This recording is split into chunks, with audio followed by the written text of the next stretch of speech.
I'm 67, employed, and planning on maxing out my 2020 IRA contribution. Can I make a $7,000 2020 IRA contribution for my 77-year-old unemployed husband, too?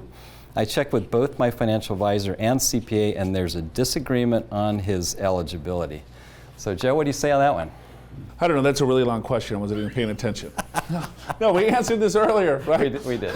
So there's no age limit anymore. So yeah, your unemployed husband, 77 years old, you should get to work. No, right? He's retired, but you're still working. It's a spousal contribution. So it doesn't matter how old he is, he can still make a spousal contribution up to the $7,000. You can still make your contribution to the $7,000. There is no age limit whatsoever, as long as one person of a married couple has earned income up to the $14,000. Yeah, and that is the key, and that's brand new. And it's strange that a Roth contribution you could make at any age.